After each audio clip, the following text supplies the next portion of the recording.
Welcome back to Morning Markets here on BNN Bloomberg. I'm Paul Bagnall. We want to take you directly to Ottawa, where Bank of Canada Governor Tiff Macklem and Senior Deputy Governor Carolyn Rogers are taking questions on the bank's financial stability report. Very briefly, I'll tell you, the bank says that the ongoing tariff dispute has rattled markets and increases the risk of disorderly sell-offs that would test our country's financial system.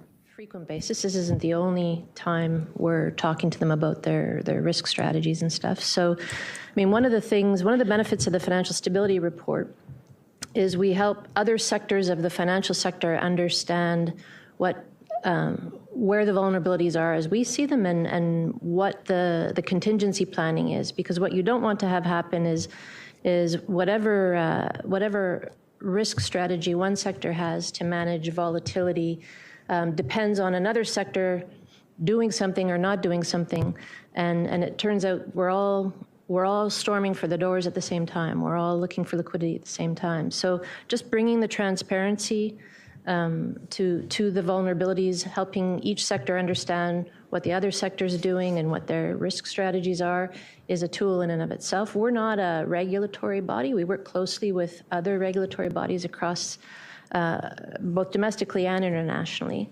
but it's not necessarily our role to bring regulation, and quite honestly, not every problem requires regulation to fix it. Sometimes the transparency is enough.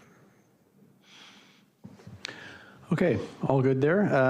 That's it for Ottawa. We're going to go to the reporters who have joined remotely. I'll just remind you folks on the line, please come off mute only to ask a question, then go back on mute as soon as you finish. That way everyone can hear the response. And I'm going to start with Ian Bickus from Canadian Press. Please go ahead, Ian. Thanks for squeezing in my questions. We did just have an election in Canada, and I know you don't want to weigh on what the government should do, but can you say kind of what areas of policy or government action you'll be most closely watching that might affect financial stability going forward? Well, it's a pretty wide open question. I mean,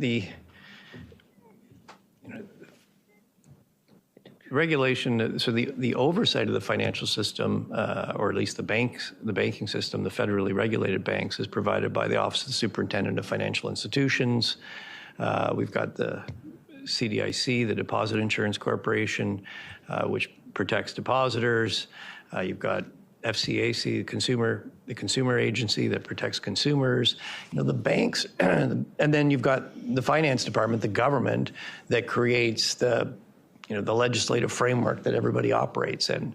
So we do work together. The bank's role is very much assessing the vulnerabilities and using our expertise from a kind of a macro financial perspective. We're not focused on individual entities the way the Office of the Superintendent of Financial Institutions would be. We're really looking at the system as a whole, the interactions, and how one vulnerability could spill over to others. So, this new government is just getting formed. The cabinet hasn't even been named.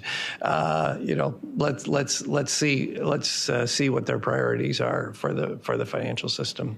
Maybe one thing I'll maybe elaborate on a bit. The bank does have quite a new mandate to regulate the payment space. And one thing we are hearing in the U.S. right now is a desire to increase the role that cryptocurrencies play in the financial sector.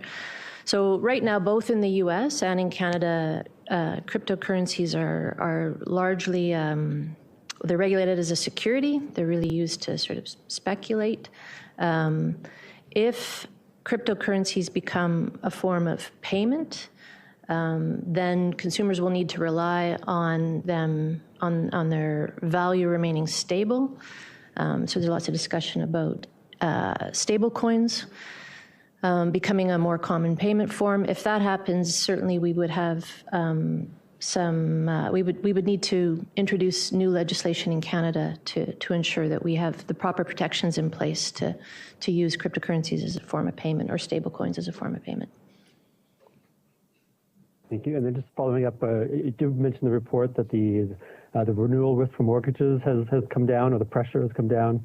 how much does that reduce the need to kind of reduce rates, or how much is that going to affect your decision on rate decisions, the kind of mortgage renewal pressures that have been a big concern in the past?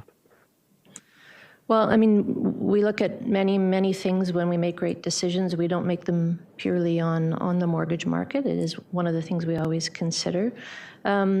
Really, again, from a financial stability perspective, we were watching carefully. We knew that the interest rate response to inflation was putting pressure on households, and particularly on mortgages. We've watched that carefully. As rates have come down and other things such as income have come up, that pressure has eased. But it doesn't. It's not. It's not a variable on which an interest rate decision turns. And there's a portion of the press conference involving Bank of Canada Governor Tiff Macklem and Bank of Canada Senior Deputy Governor Carolyn Rogers. The topic is the bank's financial stability report. Among other things, that report warns that a prolonged trade war involving Canada and the United States would have, quote, severe economic consequences, end quote, for the Canadian economy, reducing growth, increasing unemployment, and would add pressures on Canadian households and businesses from a debt point of view.